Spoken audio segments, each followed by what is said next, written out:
In the name of Allah, the entirely merciful, the especially merciful. O Prophet, when you Muslims divorce women, divorce them for the commencement of their waiting period, and keep count of the waiting period, and fear Allah, your Lord.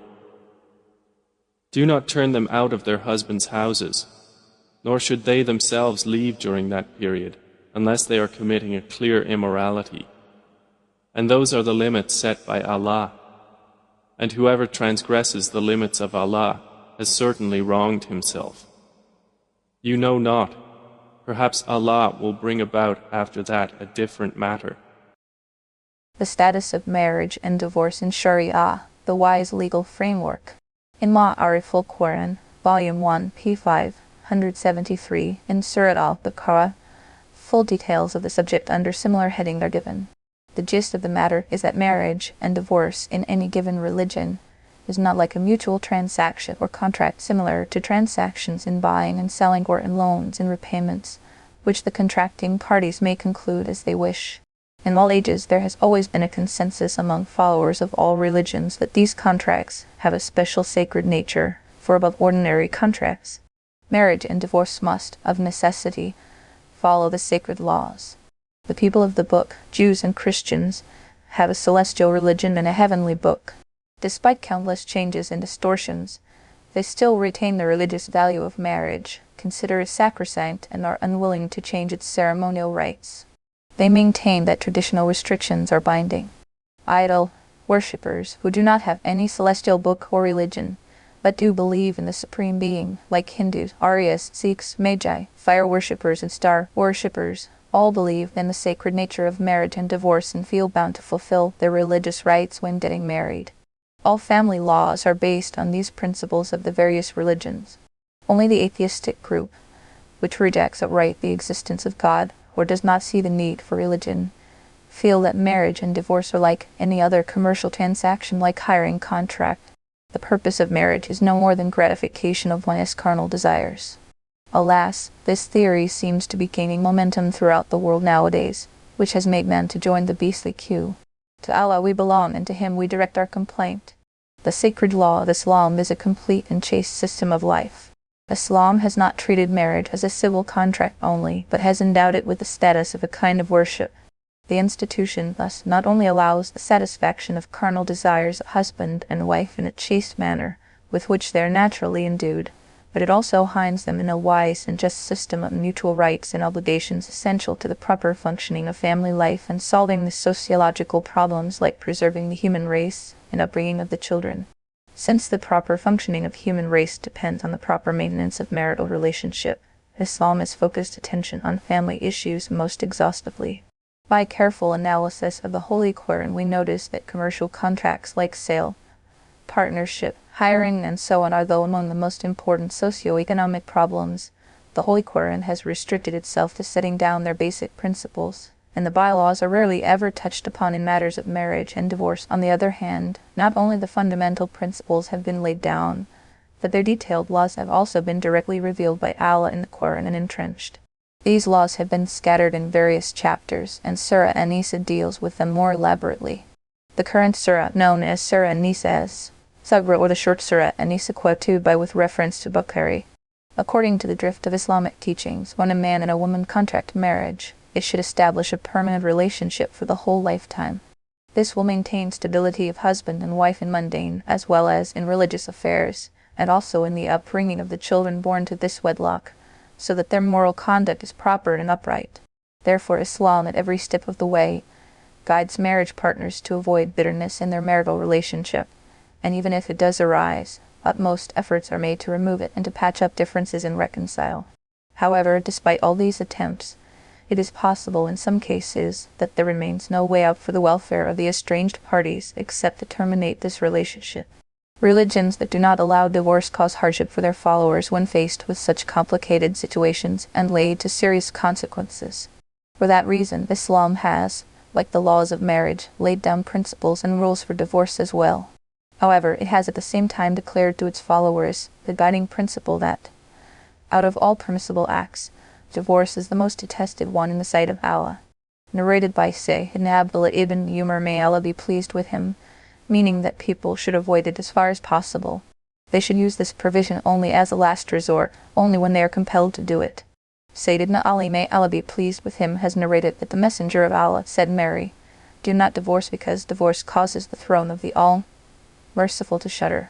Sayyidina Abu Musa Ash'ari, may Allah be pleased with him, narrates that the Messenger of Allah said, "Do not divorce women without their committing the evil act, because Allah does not love men who merely wish to experience the taste of sex, nor does He love women who merely wish to experience the taste of sex."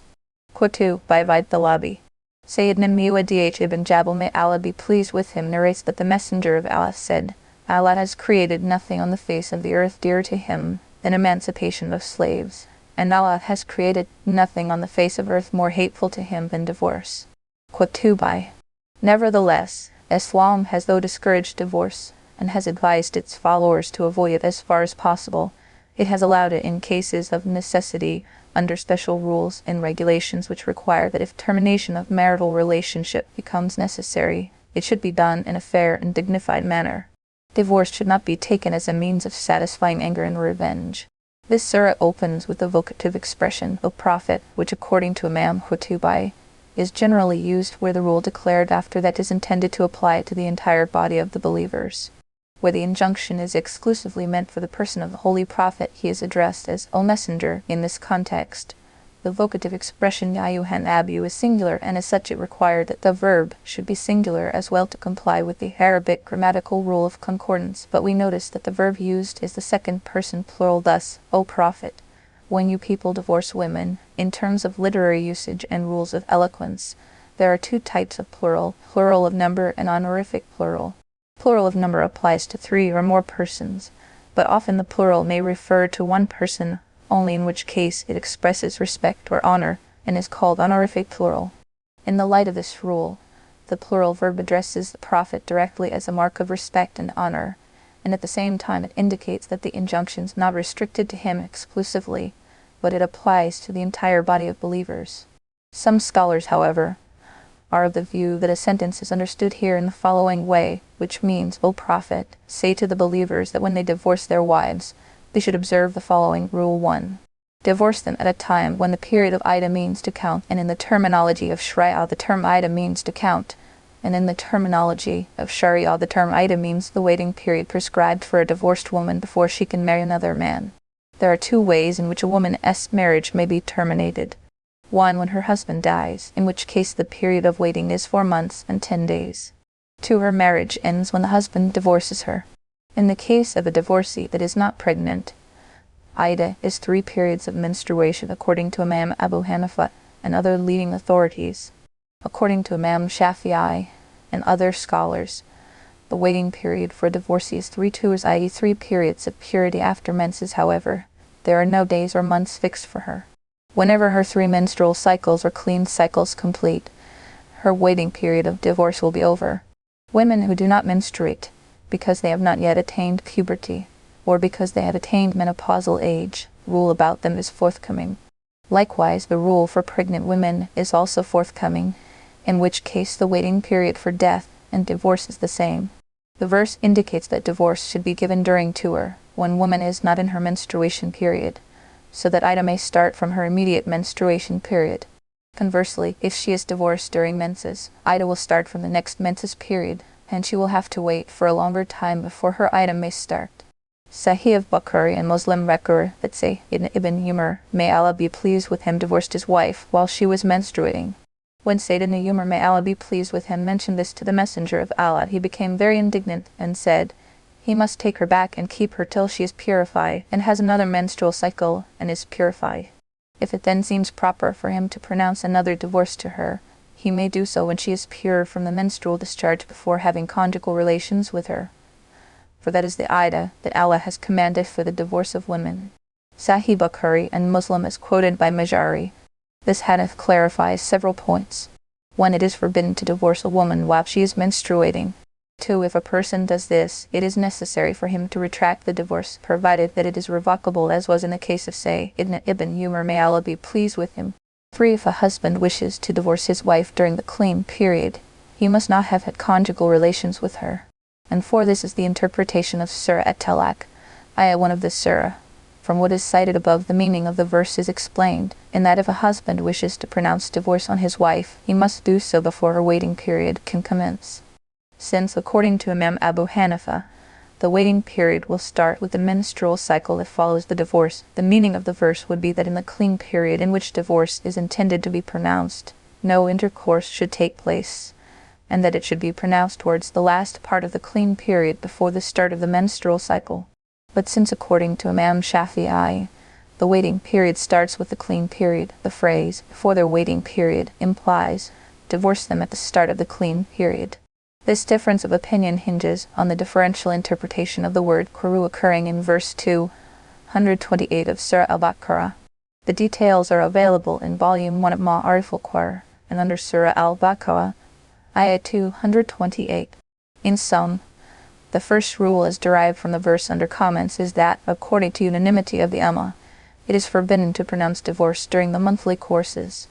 It should be pronounced in the interval between 2 monthly courses during which the husband and wife should not have had sexual intercourse.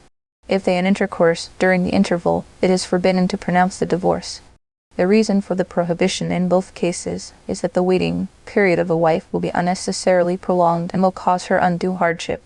If she is divorced during her monthly course, it will not be counted.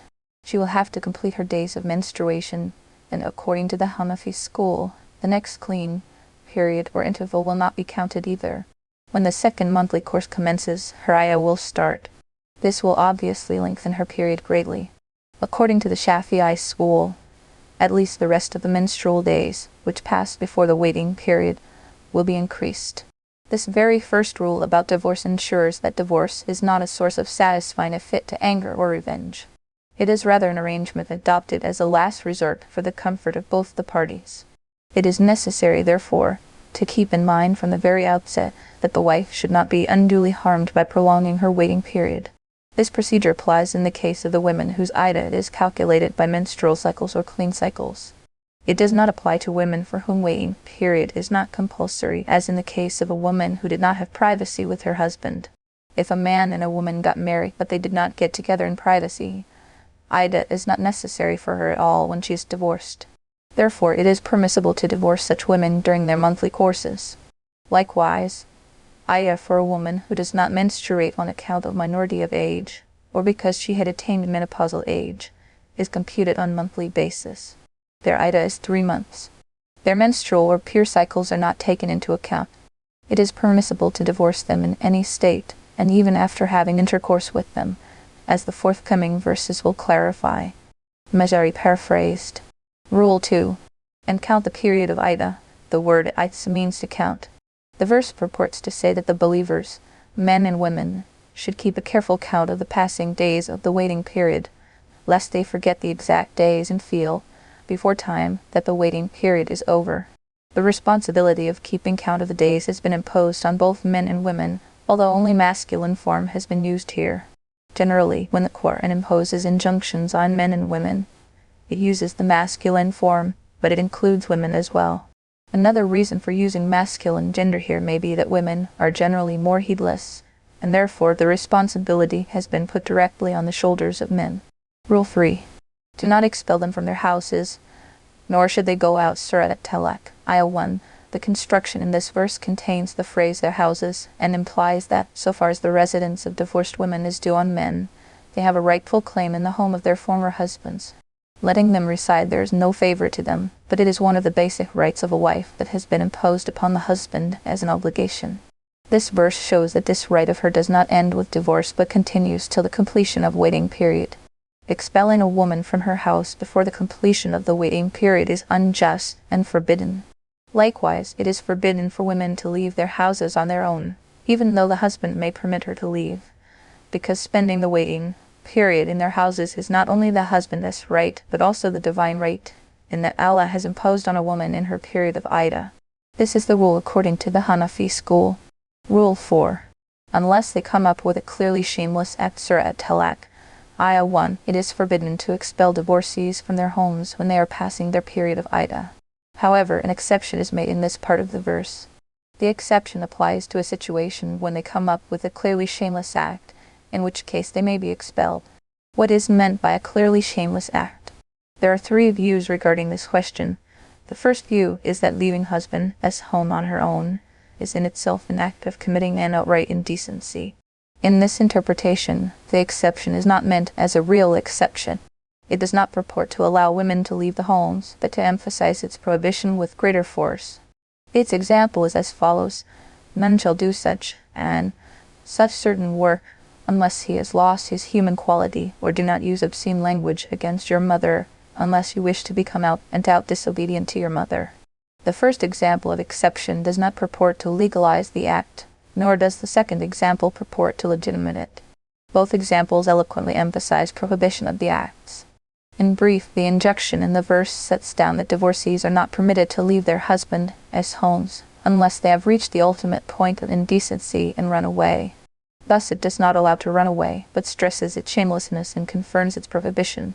This interpretation of clearly shameless act is ascribed to Sayyid ibn Abdullah ibn Umar, may Allah be pleased with him, Sadi ibn Us, Sa'ib, and Naka'i, and others. Imam Abu Hanifa, may Allah have mercy on him, has also preferred this interpretation.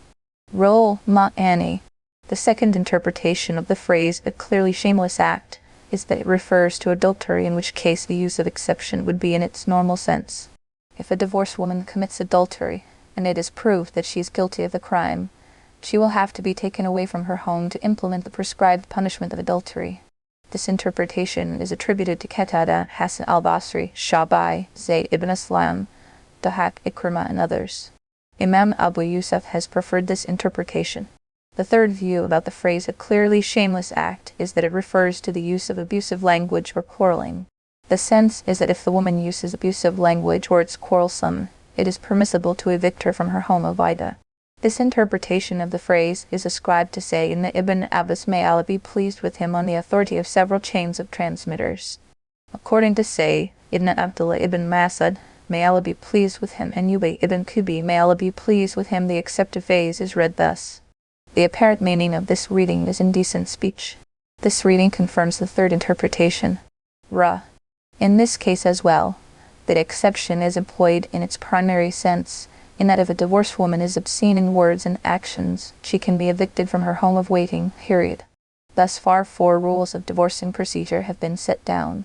More rules are forthcoming, but between them there are a few sentences to stress upon the strict adherence to these rules and to exhort people to carefully refrain from their violation. It is a unique style of the Qur'an that after every command or injunction, its violation is prevented by instilling Allah's awful reverence in the hearts, and by invoking concern about the hereafter. Especially the relationship between husband and wife is so delicate that their mutual rights cannot be fulfilled merely by legislation. The only thing that can prevent spouses from violation of the rules is the fear of Allah and the hereafter, and these are the limits prescribed by Allah. And whoever exceeds the limits prescribed by Allah wrongs his own self. You do not know what will happen in future. It may be that Allah brings about a new situation thereafter. Surah At-Talaq, Ayah 1. The phrase, the limits prescribed by Allah, refers to the sacred laws set down by the Sharia of Islam. The phrase, and whoever exceeds the limits prescribed by Allah, implies whoever violates the sacred laws. The phrase, wrongs his own self, implies that he has not damaged Allah's sacred laws or the Sharia. In fact, he has caused loss to himself.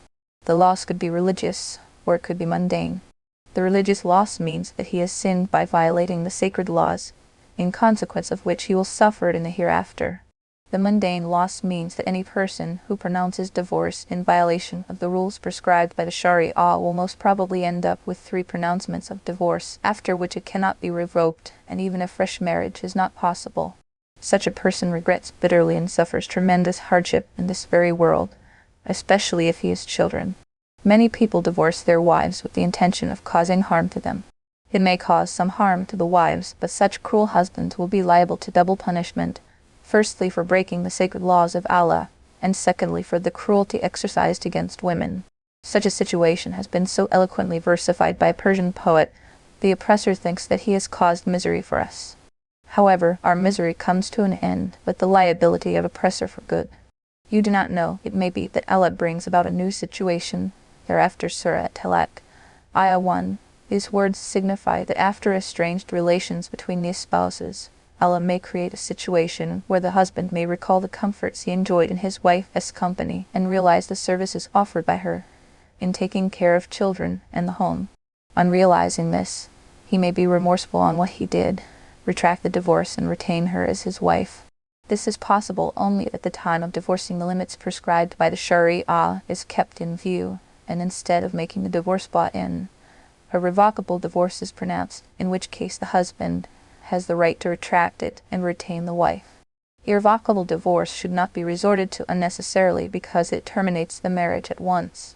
Nor should 3 divorces should be pronounced, because after the 3rd pronouncement, the husband does not have the right to retract, nor is it possible to renew the marriage contract, even if the divorced parties agree mutually. And when they have nearly fulfilled their term, either retain them according to reasonable terms, or part with them according to reasonable terms, and bring to witness 2 just men from among you, and establish the testimony for the acceptance of Allah. That is instructed to whoever should believe in Allah and the last day, and whoever fears Allah, He will make for him a way out. Rule 5.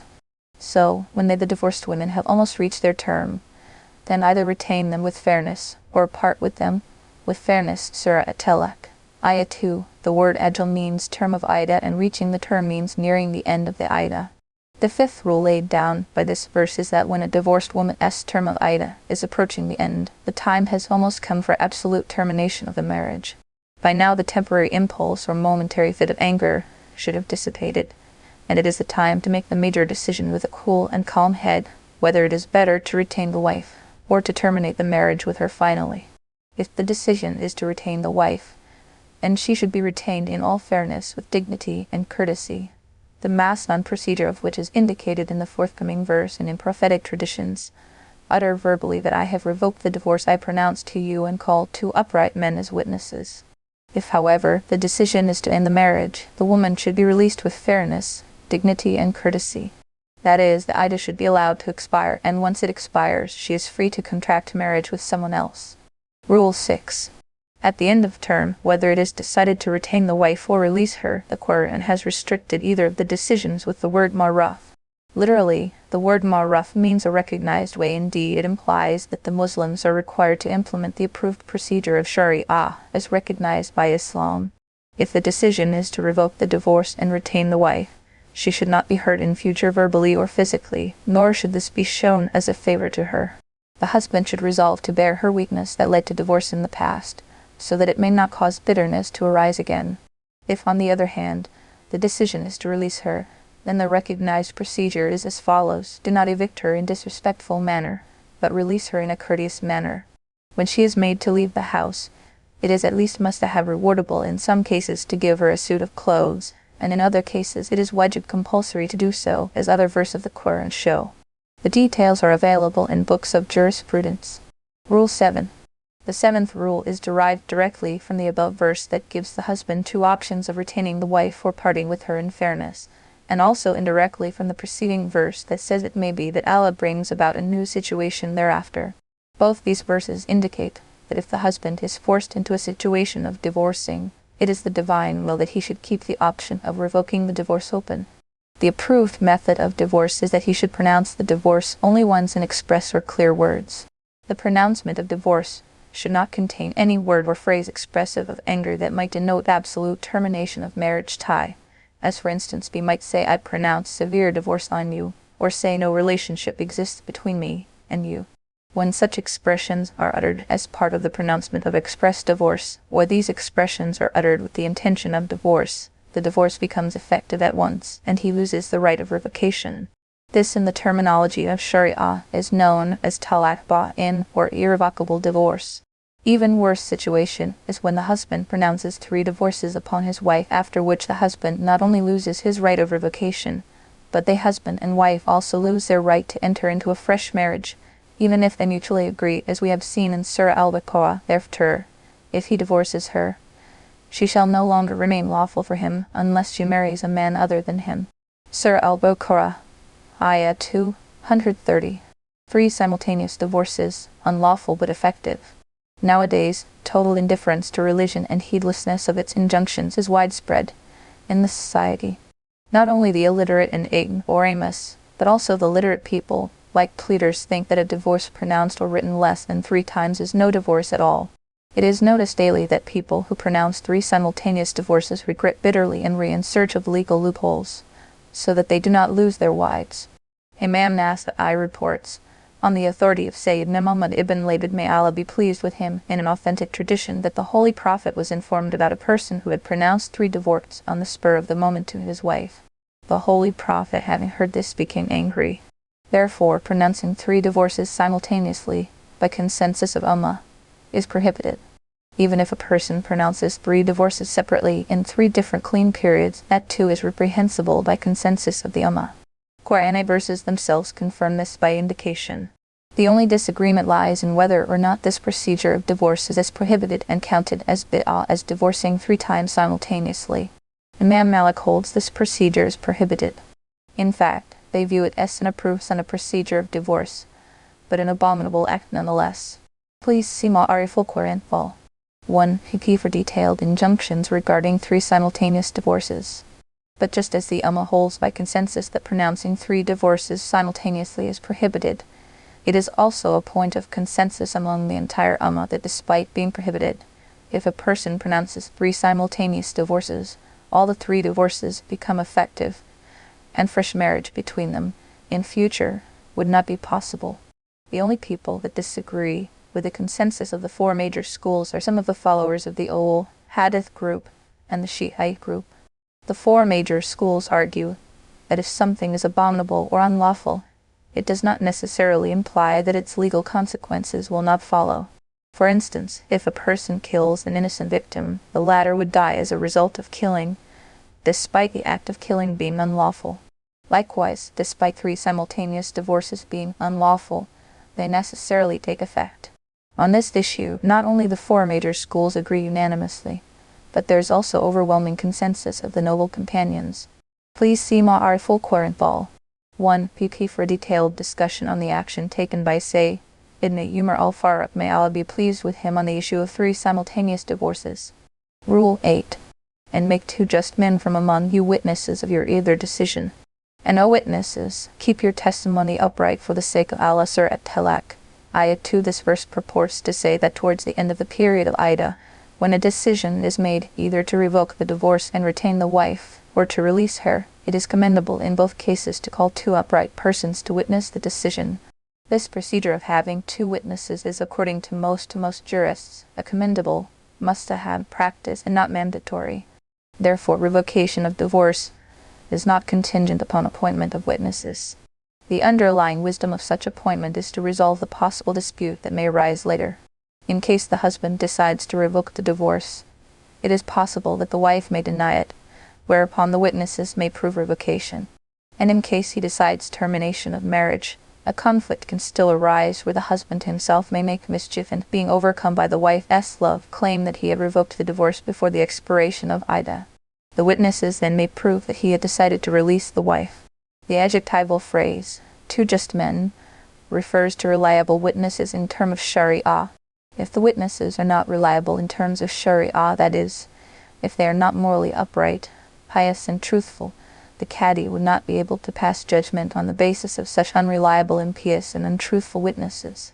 Keep your testimony upright for the sake of Allah. Surah At-Talaq. Ayah 2. The verse addresses all Muslims in general that should they be required by court to bear witness in a disputed case of revocation of divorce or complete termination of marriage, they should be unbiased in their testimony. That is what anyone who believes in Allah and the last day is exhorted to do. Surah At-Talaq. Ayah 2. This verse particularly mentions the hereafter because the mutual rights and obligations of husband and wife cannot be fulfilled without God, consciousness, and the thought of the hereafter. The wise and educative style of the Qur'an and in the laws of crime and punishment. The system of punishment for crimes and compiling their laws is in place among the states of the world since ancient times. Obviously, the Qur'an is also the book that explains the divine laws. Man is made conscious of Allah and the hereafter, so that he may follow the law, not for fear of police or inspector but for fear of Allah, irrespective of whether anyone else sees him not. In all situations, whether in private or in public, he finds the laws binding. This is reason why even the harshest law was not difficult to implement among those who have proper faith in the Qur'an. There was no need for a network of police and its special or secret services.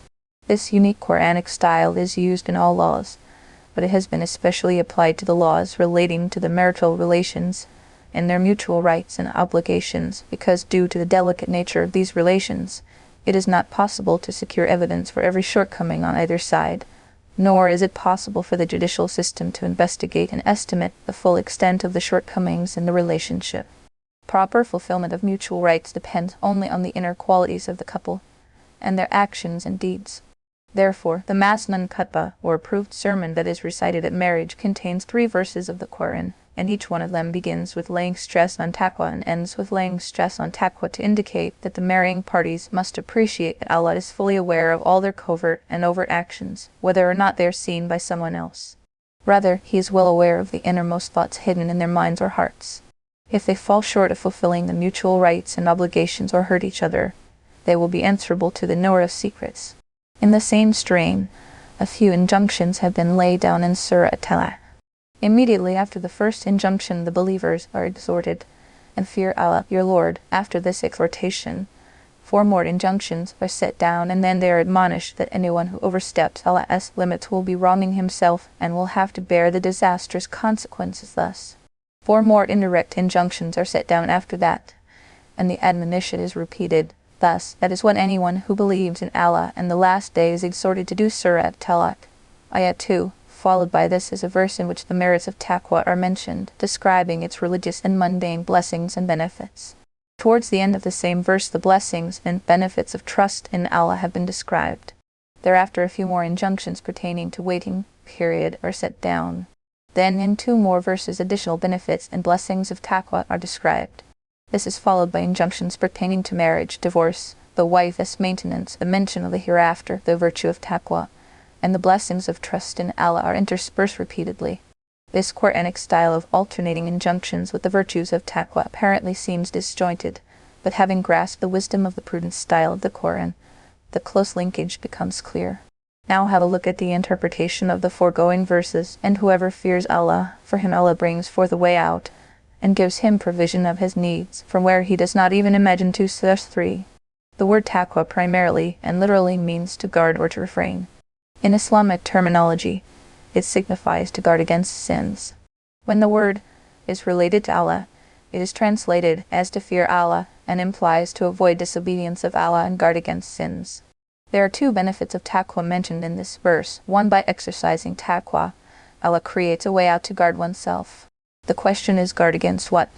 The correct answer is that it is general, against all mundane difficulties and hardships as well as all hardships and difficulties of the hereafter, and the verse implies that for a God-fearing person Allah paves the way to salvage him from the difficulties and hardships of this world as well as from the horrors of the next world. 2. By exercising taqwa, Allah will provide for the God-fearing person rizq, literally provision from where he does not expect. The rizq in this context refers to anything one needs, whether any mundane need or any need of the hereafter. Allah has promised the righteous believers in this verse that He will ease every difficulty of theirs and provide for them all their needs for resources they never expected or thought about. Ra. In keeping with the present context, some of the commentators interpret the verse thus: the divorcing husband or the divorced wife, both or whoever of them is God-fearing, Allah will give them salvation from the horrors of divorce or termination of marriage experienced at the time of its happening. In other words, the man will be given a compatible wife and the woman will be given a compatible husband. Obviously, the primary meaning of the verse comprehends all kinds of adversities and needs, including the horrors and needs of husband and wife. Rul Ma'ani, the cause of revelation of the above verse. Sayyidina Abdullah ibn Abbas, may Allah be pleased with him, reports that Auf ibn Malik Ashja'i, may Allah be pleased with him, came up to the Messenger of Allah and said that the enemies had arrested and kidnapped his son Salam. His mother is very anxious and he wanted to know what he should do. The Holy Prophet ordered him and his wife to recite, "There is neither strength nor power but with Allah," abundantly. The husband and wife complied with the order. They recited the formula abundantly. It produced its desired effect. One day, the enemies became unmindful, and the boy somehow managed to escape and drove a herd of goats that belonged to them to his father. According to other narratives, he found one of their camels and he mounted it and drove the other camels to his father. The father reported the incident to the Messenger of Allah. Another narration has it that he inquired from the Prophet whether the goats and camels the son brought with him were lawful for them. On that occasion, the verse, "And whoever fears Allah, for him Allah brings forth a way out, and gives him provision from where he does not even imagine" 2/3. According to other versions of the report, when Sayyidina ibn Malik Ashja'i, may Allah be pleased with him, and his wife became very restless and anxious because of separation from the son, the Messenger of Allah advised them to exercise taqwa and recite abundantly. There is no strength nor power but with Allah. All these narratives are cited in Roll Ma'ani from Ibn Mardaya through the chain of Al-Kawbi from Ibn Abbas. This occasion of revelation indicates that this verse, though related to divorcing situation in this context, has general application for all circumstances. Ruling. This tradition proves that when a Muslim is captured by the non-believers, the captive takes their property and returns home. Such a property would be treated as booty, and as such their use would be lawful. It is a general rule of spoils to give. 1/5 comes to the public treasury, because in the narration reported above, the comes of the property was not exacted from them. The jurists have ruled that if a Muslim secretly goes away to the domain of war without seeking permission from them, snatch their property, and somehow bring it into the domain of Islam, the above ruling will apply. However, if the official sought permission to enter territory, as it happens nowadays by obtaining a visa and enter their country, then it is not permissible for him to take their property without their consent. Likewise, if a person is captured and taken into the non-Muslim territory, and the non-Muslim deposits with him an article for safe custody, it is not permissible for him to take it away to the domain of Islam. In the first case, it is not permissible because by seeking official permission a pact is entered into between them, and he has no authority to dispose of their property without their prior consent. If he does, it would be a breach of the pact. In the second case, there is a practical pact with the depositor, in that whenever he demands his deposited article back, it should be returned. Failure to return his deposited item is tantamount to breach of contract that is unlawful in Sharia. Mashari. Before the Holy Prophet migrated, many non-believers used to keep their deposits with him. At the time of migration, he still had with him some of these deposits. As long as he was in Mecca, he kept them himself, but when he was migrating, he committed them to the care of Sayyidina Ali, may Allah be pleased with him, and did not take them with him to Medina. In fact, Sayyidina Ali, may Allah be pleased with him, was left behind for the sole reason of returning the deposits to the rightful people, a proven prescription to avert calamities and achieve the objectives. According to the above tradition, Sayyidina ibn Malik Ashja'i, may Allah be pleased with him, and his wife were advised to recite, "There is no strength nor power but with Allah," abundantly to avert afflictions and obtain benefits. Mujaddid al-Thani, may Allah have mercy on him, says that abundant recitation of this formula is a proven prescription to avert all kinds of religious and mundane afflictions, and to obtain all religious and mundane objectives and benefits. According to him, its proper way is to recite 500 times, and to recite Salat, Durud, 100 times before and 100 times after the formula, and then to supplicate to Allah for one's need. Tafsir Majari Imam Ahmad Hakim grading the chain of Sahib, Bayhaqi, Abu Nadim and others have transmitted on the authority of Sayyidina Abu Dihar that one day the Messenger of Allah continuously recited the verse Surah At-Talaq, Ayat 3, "And whoever fears Allah, for him Allah brings forth a way out, and gives him provision from where he does not even imagine." 2-3, until the reporter started feeling sleepy. The Holy Prophet said, Abu Dihar, if all people choose only this verse, it would be sufficient for them all. Roll Ma'ani, sufficient in this statement means it would be sufficient for all people to accomplish their religious and mundane objectives if they practice it. And will provide for him from where he does not expect. And whoever relies upon Allah, then He is sufficient for him. Indeed, Allah will accomplish His purpose. Allah has already set for everything a decreed extent. Whoever places his trust in Allah, He is sufficient for him. Surely Allah is to accomplish His purpose. Allah has set a measure for everything. Surah At-Talaq, Ayat 3. In this verse Allah promises those who put their trust in Him that He shall suffice for them against all odds, because Allah will execute His decisions that He made for them, in whatever way He wills and chooses. Allah set a measure for all things. It is in accordance with this set measure that He decrees all acts. Tirmidhi, he and Ibn Majah record from Say, Ibn Umar, may Allah be pleased with him, that Allah's Messenger said, "If you trust in Allah as he ought to be trusted, he will provide for you in the same way as he provides for the birds. They leave their nests while hungry in the mornings, but come back in the evenings with their bellies full." Sahih of Bukhari and Muslim transmit on the authority of Say, Ibn Abbas, may Allah be pleased with him, that Allah's Messenger said, 70,000 of my followers will be admitted to paradise without account. Among their other qualities, they will be characterized by having trust in Allah. Mashari. Tawakkul, trust in Allah, does not mean to forsake the causes and means Allah has created for us to acquire things. One should utilize the means at our disposal. However, instead of relying solely on them, one should rather put his trust in Allah, and that no task shall be accomplished unless Allah wills it.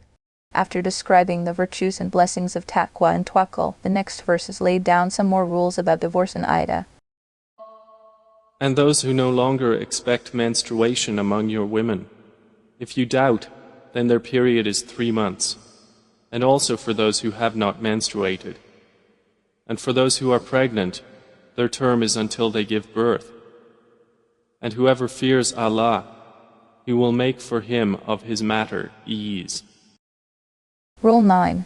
And those women from among you who have despaired of further menstruation, if you are in doubt, their iddah is 3 months, as well as of those who have not yet menstruated. As for those having pregnancy, their term of iddah is that they give birth to their child. Surah At-Talaq, Ayah 4. This verse deals with additional rules pertaining to the waiting period of divorced women. It subdivides divorced women and their waiting periods into 3 different categories. Under normal circumstances, the waiting period of a divorced woman is 3 menstrual cycles as mentioned in Surah Al-Baqarah. In the case of women who have stopped menstruating for good on account of advanced age, or due to some disease etc., their iddah is 3 months instead of 3 menstrual cycles. The same is the iddah of young women who have not yet started menstruating on account of being underage. The iddah for women who are pregnant at the time of divorce continues until they give birth to their child, irrespective of the length of the period. The words, "Oh, if you are in doubt," refer to the doubt or confusion such women may have because the real iddah is counted on the basis of menstruation, but these women's menstruation has ceased, so they are doubtful about how to count their iddah. And whoever fears Allah, He brings about ease for him in his affair. Surah At-Talaq, Ayah 4. The verse further speaks of the virtues and blessings of taqwa, and that whoever has taqwa, Allah will make matters easy for him in this world as well as in the next world. That is the command of Allah, which He has sent down to you. And whoever fears Allah, He will remove for him his misdeeds and make great for him His reward.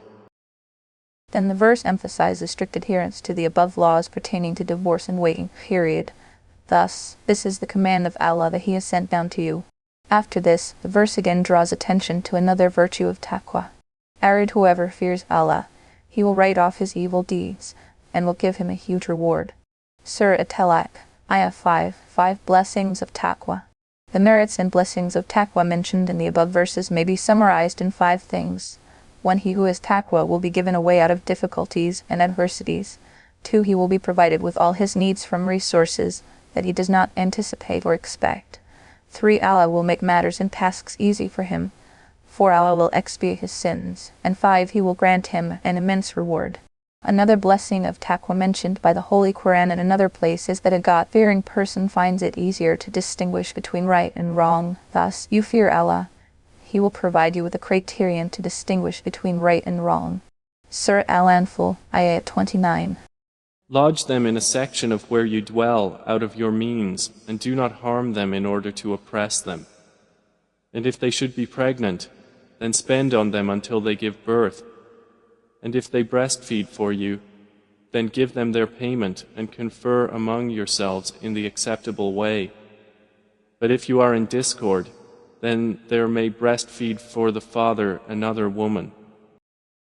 The next verses deal with further rules about the waiting period and maintenance of the divorced women and their other rights. Provide to them, the divorced women, residence where you reside according to your means. Surah At-Talaq, Ayah 6. This injunction is related to Rule 3 above, which states that divorced women must not be expelled from their homes. This verse states the positive aspect of the injunction, in that the husbands, according to their means, should let their divorced wives live in some portion of the residence where they themselves live. If the wife is given a revocable divorce, there is no need for any hijab or veil. However, if she is given an irrevocable divorce, whether of minor degree ban or of major degree by pronouncing divorce thrice, then marriage tie stands broken. She is required to be in hijab in the presence of her former husband. Therefore, the arrangement in the residence should be made in such a way that she lives in the same residence with full observance of the rules of hijab. Rule 10. Do not hurt divorced women during their iddah, and do not hurt them to straighten life for them. Surah At-Talaq, Ayah 6. This verse sets down that all the possible needs of a divorced woman must not be harassed by taunts or by curtailing her needful things, so that she is compelled to leave the home. Rule 11. Maintenance of divorcees during their iddah. And if they are pregnant, spend on them till they give birth to their child.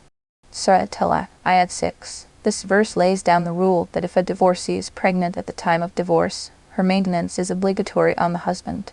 On the basis of this verse, there is a complete consensus of the Ummah on this point. Similarly, if she is not pregnant and the divorce given to her is revocable, her maintenance too is compulsory on the husband till the expiry of her iddah. This point too is agreed upon by all the jurists of the Ummah.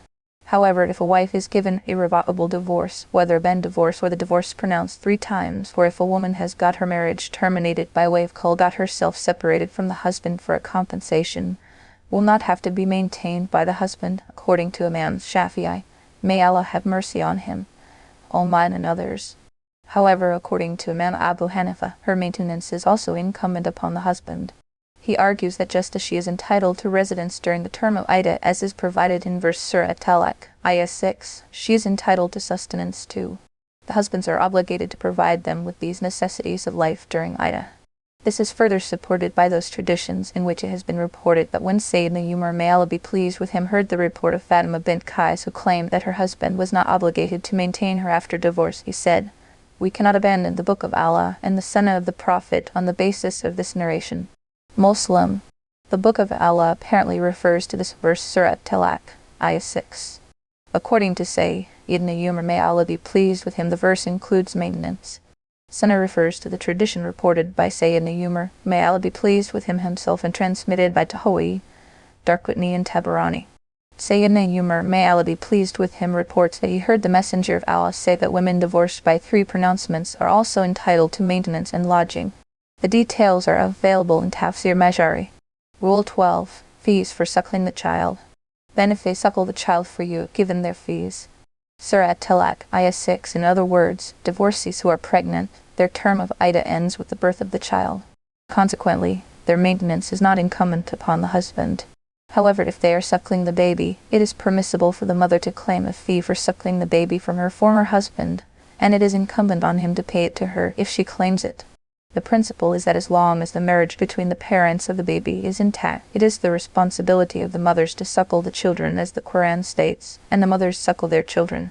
Surah Al-Baqarah, Ayah 233. One cannot receive a fee for an act that is obligatory on him or her, because it amounts to rishwa, bribery, which in itself is unlawful to give or take. The period of iddah is akin to the marriage in this respect, because the husband is obligated to maintain her, and therefore she cannot claim a fee for suckling a child during this period too. But once she has delivered the baby, her term of iddah is over, and she is absolutely released from the tie of marriage. Consequently, it is not incumbent upon the former husband to maintain her. In this instance, if she suckles the baby, the verse under comment permits giving and taking a payment for the service. Rule 13. And consult each other for determining the fee with fairness. Surah At-Talaq, Ayah 6. The word itimar means to consult each other and to accept each other's suggestion. The verse directs the spouses to avoid any conflict in determining the fee for suckling. The divorced wife should not demand more than the normal rate, nor should the former husband of the divorcee refuse to pay the normal fee. They are advised to settle the issue with mutual understanding and tolerance. Rule of Injunction 14. And if you have a deadlock between you, then another woman will suckle him. Surah At-Talaq, Ayah 6. In other words, if the husband and wife cannot agree on the fee of suckling with mutual consent, or the wife refuses to suckle the child even for a remuneration, then the mother cannot be forced by a court for the service of suckling. Normally, the mother has the most compassion for the child. Despite this, if she is refusing to suckle him, she probably has a genuine reason for that. If she has no genuine reason, and she is refusing merely on account of anger and displeasure, she is a sinner in the sight of Allah, but an Islamic court cannot force her to do the suckling. Likewise, if the husband, on account of abject poverty, is unable to pay the fee for suckling, and a wet nurse is willing to suckle the child without remuneration or for a lesser fee than what the divorcee mother is demanding, he cannot be forced to agree to the demand of the mother and get her to do the suckling. In fact, in either of the cases, it is possible to have the child suckled by the wet nurse. However, if the fee the mother is demanding is the same as the wet nurse's remuneration, preference would be given to the mother rather than the wet nurse. This is a point of consensus between all the Muslim jurists. Ruling: if it is agreed that the wet nurse would do the suckling, it is incumbent that the wet nurse should do the suckling while the child is in the custody of the mother. It is not lawful to separate the mother and the baby because the custody of the child is the right of the mother according to the law of Hibana, as stated in the authentic traditions. It is not permissible to usurp this right from her. Tafsir Maarif-ul-Qur'an. Let a man of wealth spend from his wealth, and he whose provision is restricted, let him spend from what Allah has given him. Allah does not charge a soul except according to what He has given it. Allah will bring about, after hardship, ease. Rule 15. Quantum of divorcee's maintenance. A man of vast means should spend according to his vast means, and anyone whose sustenance is limited should spend from whatever Allah has given to him. Surah At-Talaq, Ayah 7. In other words, in determining the quantum of the divorced wife's maintenance, financial position of the husband will be taken into account. If the husband is wealthy, he should spend on his divorcee according to his affluence, and if he is indigent, he should spend according to his limited resources, even if the wife is wealthy. This is the ruling of Imam Abu Hanifa. May Allah have mercy on him. Other schools of jurisprudence hold differing views. Tafsir Maarif-ul-Qur'an. Allah makes no one liable beyond what He has given to him. Allah will soon bring ease after difficulty. Surah At-Talaq, Ayah 7. This is an elaboration of the preceding statement, in that Allah does not demand from anyone more than what he can afford. Therefore, if the husband is indigent, it is incumbent upon him to provide for her according to his level of indigence at that time. The wife, on the other hand, is advised to be content, for the time being, with the amount of sustenance her indigent husband is able to provide. She should not think that the present state of indigence will last for all times to come, because ease and difficulty are in the hand of Allah, and as such He can change indigence into affluence. Special note: the verse under comment bears an indication that Allah will create a condition of ease for husbands who try to provide for their wives the obligatory amount of sustenance to the best of their ability, and are not in the habit of keeping their wives under straitened circumstances. Rule Ma'ani, and Allah knows best. And how many a city was insolent toward the command of its Lord and His messengers, so we took it to severe account and punished it with a terrible punishment. Commentary.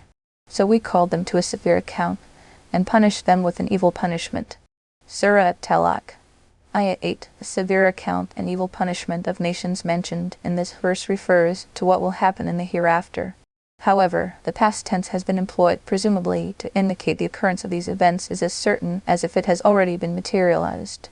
The other possibility is that the hisab or account in this context does not refer to interrogation, but to the determination of punishment, in which case it may refer to the punishment faced by the infidels right here in this world. Another possibility is that the severe account will, though, take place in the hereafter. It has already been recorded, and is being recorded on daily basis in the ledger of deeds, and is therefore described as called them to a severe account. In this interpretation, the punishment refers to the past nations who were destroyed by divine punishment in this world because they defied Allah's and His Messenger's commandments. In this case, only the next statement, Allah has prepared for them a severe punishment, would refer to the terrible punishment of the hereafter. And it tasted the bad consequence of its affair, and the outcome of its affair was loss. See Surah At-Talaq, Ayah 8 for the tafsir. Allah has prepared for them a severe punishment. So fear Allah, O you of understanding who have believed. Allah has sent down to you the Qur'an. Allah has sent down to you a reminder, a messenger. Surah At-Talaq, Ayah 10 to 11. The verb arsala sent needs to be understood preceding the object rasulan, a messenger, which appears at the commencement of Surah At-Talaq, Ayah 11. The simplest way in which these verses can be interpreted is to translate them thus. Allah has sent down to you a reminder, the Quran, and He has also sent to you a messenger. Surah At-Talaq, Ayat 11. Other commentators have preferred other interpretations. For instance, some say that the word dhikr, reminder, refers to the Holy Prophet himself, and the word messenger is an explanatory complement to the word dhikr, because abundance of his remembering Allah made him a personified remembrance of Allah. Ra. 1. This explanation is based on the premise that dhikr in this verse means Allah's remembrance. However, it also means reminder. Taken in this sense, the word messenger in the verse can be easily interpreted as an explanatory complement to the word dhikr, because the Holy Prophet is a reminder to the entire mankind. Our translation in the text is based on this connotation. Muhammad Taqi Asmani. He sent a messenger reciting to you the distinct verses of Allah, that He may bring out those who believe and do righteous deeds from darknesses into the light. And whoever believes in Allah and does righteousness, He will admit him into gardens beneath which rivers flow, to abide therein forever. Allah will have perfected for him a provision. See Surah At-Talaq, Ayah 10, for the Tafsir. It is Allah who has created 7 heavens and of the earth the like of them.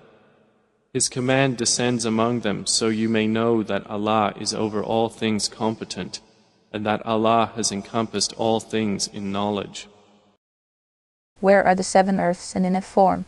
Allah is the one who has created 7 skies, and their like from earth. Surah At-Talaq, Ayah 12. This verse indicates that there are 7 earths as there are 7 heavens, but the question is where these earths are and in what shape or form. Are they in the form of 7 layers one above the other, or each earth is separate from the other? If they form layers one above the other, is there a distance between 2 earths, just as there is a distance between 2 heavens? Are there separate creatures living on each earth, just as separate types of angels are residing in every heaven? Is there air, wind, atmosphere, and so forth on each earth? Or are these layers of earth joined and compact with each other? The Quran is silent on these questions. There are traditions reported on these questions, but the leading authorities of traditions disagree about their authenticity. Some scholars have authenticated them and others have graded them as fabricated. Rationally, all findings are possible, and none of our religious or mundane needs are dependent on resolving these issues. Nor will we be questioned about them in the grave or at resurrection, so that we need to do research about the 7 earths, their locale or their inhabitant. The safest position is to believe that there are 7 earths, as there are 7 skies. Allah has created them with His supreme creative power. The Quran has mentioned this much only. If the Quran did not find it necessary to give a detailed account of it, there is no need for us to think about it or research it. This was the attitude of our pious predecessors. They formulated the following policy: leave unexplained what Allah has left unexplained as long as it does not contain any injunction for us to follow, nor does it concern our religious or mundane need. This commentary has been written for the common readers. Purely academic issues have not been included here which might not be needed for them. The command descend among them. Surah At-Talaq, Ayah 12. The verse purports to say that divine commands and decrees are revealed and work in the 7 heavens and in the 7 earths. The divine commands or decrees operate in 2 ways, 1 tashri'i and 2 takwini. Tashri'i command refers to laws divinely prescribed for people who are legally obligated to observe them. The divinely legislated laws are revealed through the angels to the prophets, to be passed on to the humans and jinns. These laws pertain to articles of faith, worship, good morals, transactions, and way of living. Adherence to them attracts reward and flouting them entails punishment. Takwini laws pertain to the divine decrees in connection with the creation of the universe, or bringing it into existence from the realm of non-existence, its gradual growth and development, its phenomena of depletion and replenishment, and the phenomena of life and death. These decrees encompass the entire divine creation. Therefore, if it be proved that between 2 earths there is atmosphere and distance, and that some kind of creatures inhabits it, even if that kind of creature is not legally bound by the Sharia laws, the description, the command descend among them.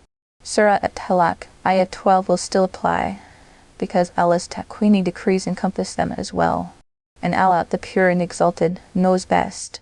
Alhamdulillah.